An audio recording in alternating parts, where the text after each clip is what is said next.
रोज पेपरला बातमी यायची, मेट्रोला स्थगिती दिली, कार शेडला स्थगिती दिली, बुलेट ट्रेनला स्थगिती दिली, नाणार प्रकल्पाला स्थगिती दिली, जयताल प्रकल्पाला स्थगिती दिली.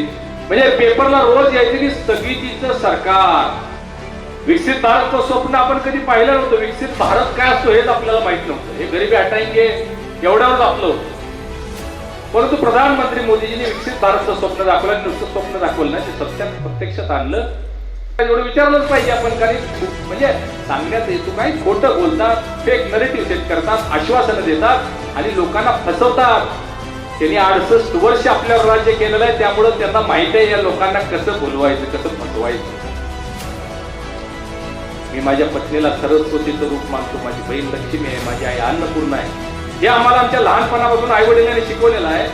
आणि तेच आम्ही युवाशक्ती म्हणजे काय काय घडवलं आम्ही. निर्व्यसनी युवक घडवले, बलदंड युवक घडवले, व्यायाम करणारे युवक घडवले, समाजामध्ये अडचणीमध्ये धावून जाणारे युवक घडवले. त्यांच्यावर तुम्ही टीका करा. आणि म्हणून भावनिक होऊ नका. हे भावनिक व्हायची निवडणूक नाही आहे. मी तुम्हाला मगाशीच सांगितले की तुमच्या आमच्या भवितव्याची, मुलाबाळांच्या भविष्याची निवडणूक आहे. भावनिक न होता विचार करून मतदान करा. विचार करून. स्पेशियस, लक्झुरियस, सगळं मिळेल अगदी मनासारखं. बटू बिल्डर्स यांचा नवीन गृहप्रकल्प गृहलक्ष्मी रचना. समोर या निवडणुकीमध्ये दोन पर्याय आहेत. एकीकडे काँग्रेस आणि एकीकडे शिवसेना महायुती. म्हणजे काँग्रेस आणि महाविकास आघाडी. या दोन्हीचं काम आपण सगळ्यांनी जवळून बघितले. फार लांब जाण्याची आवश्यकता नाही आहे. 2019 ते 24 हे दोन्ही सरकार आपण बघितलेले आहेत.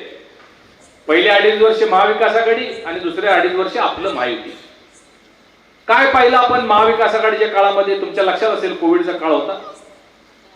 रोज पेपरला बातमी यायची, मेट्रोला स्थगिती दिली, कार शेडला स्थगिती दिली, बुलेट ट्रेनला स्थगिती दिली, नाणार प्रकल्पाला स्थगिती दिली, जयताल प्रकल्पाला स्थगिती दिली. म्हणजे पेपरला रोज यायचं की स्थगितीचं सरकार. विकसित भारतचं स्वप्न आपण कधी पाहिलं नव्हतं. विकसित भारत काय असतो हेच आपल्याला माहित नव्हतं. हे गरिबी हटाएंगे एवढ्यावरच आपलं होतं. परंतु प्रधानमंत्री मोदीजींनी विकसित भारतचं स्वप्न दाखवलं, नुसतं स्वप्न दाखवलं नाही, ते सत्यात प्रत्यक्षात आणलं. ट्रेनचं काम जे मुंबई अहमदाबादचं चालू आहे, तुम्हाला आश्चर्य वाटेल.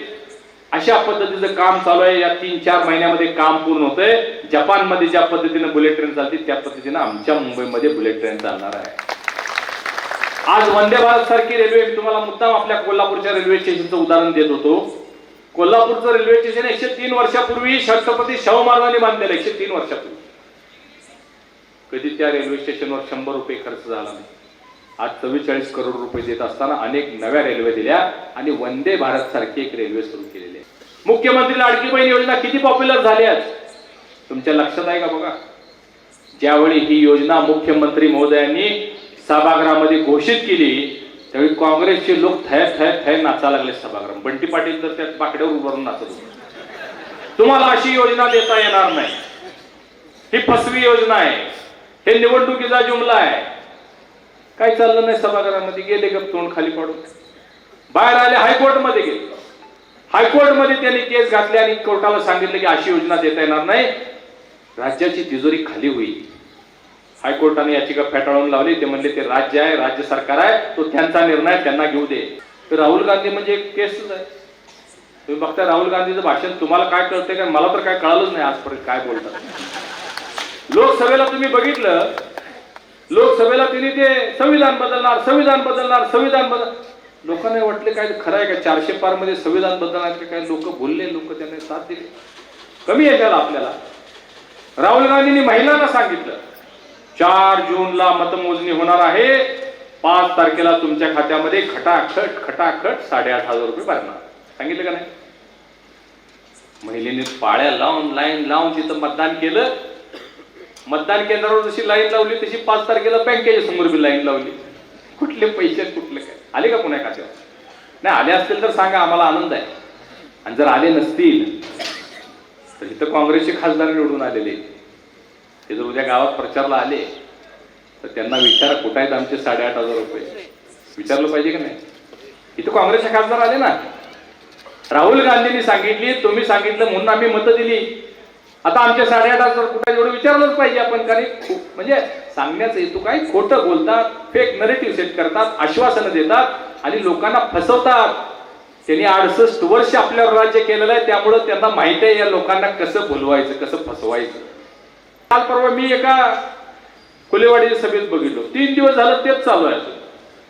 फुलेवाडीच्या सभेमध्ये मोठी सभा होती, 2-3 हजार महिला होत्या आणि मी भाषण करत असताना खालून महिला मला म्हणाल्या की साहेब आज काँग्रेसच्या रॅलीमध्ये काही महिला गेल्या होत्या, त्यांचे फोटो काढा.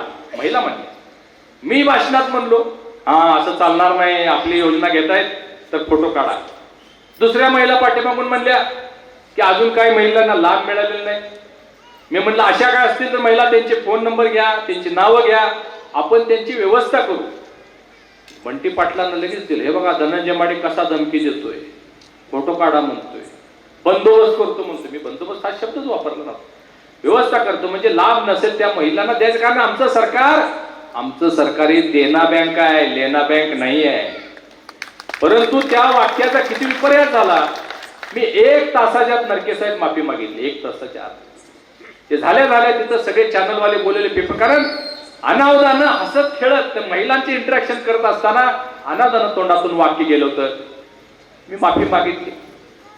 परंतु बंटी पाटलानं 3 तारखेला ज्यावेळी मधुर राजेंनी माघारी घेतली, राजघराण्याची आपल्या सून, राजघराण्यावर आपले आस्था आहे, शाहू महाराजांचं वंशज आहे ते, त्यांच्या सुनेला अर्वाच्याने अश्लील भाषेत दम नव्हता तर कशाला उभारला, तोंडघशी कशाला पाडलं, माझी हिंमत तुम्हाला ताकद दाखवतो, काय काय वाटतं ते बोलले.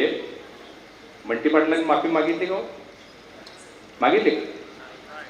म्हणजे हा फरक आहे. महाडिकांच्या बद्दल बोलणं काय आम्हाला हरकत नाही, पण आम्ही महाडिक परिवार हा कुटुंब वात्सल्य परिवार आहे, तुम्हाला सगळ्यांना माहिती आहे.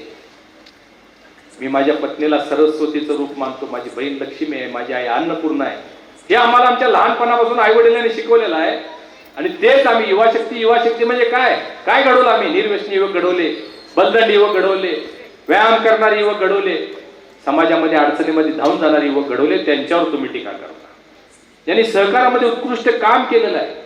एक खूप मोठी संस्था ते चालवत आहेत. त्या संस्थेच्या माध्यमातून हजारो चुली ते पेटवत आहेत. असा उमेदवार आज आपल्या समोर एकनाथ शिंदे साहेबांनी पुन्हा एकदा आपल्या समोर दिलेला आहे.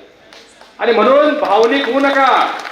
ही भावनिक व्हायची निवडणूक नाही आहे. मी तुम्हाला मगाशीच सांगितले की तुमच्या आमच्या भवितव्याची, मुलाबाळांच्या भविष्याची ही निवडणूक आहे. भावनिक न होता विचार करून मतदान करा, विचार करून. आणि मग अशा माणसाला जो 24 तास तुमच्यासाठी उपलब्ध आहे, 305 काम करेल. आणि इथनं पुढं आता एकनाथ शिंदे जे लाडके आहेत ते लाडका पट्टा आहे. एकनाथ शिंदे म्हणजे हात असे हात आहेत का सूप आहे माहित नाही मला, जे मागल ते. मी 2 वेळा यांच्याबरोबर एकनाथ शिंदे साहेबांकडे गेलो. कसलाही कागद नाही, 1 मिनिटात सही. कसलाही चंद्रदीप्ती कागद न्यायला 1 मिनिटात सही. अशाच नवनवीन अपडेट पाहण्यासाठी आमच्या KK न्यूज चॅनेलला सबस्क्राईब करा.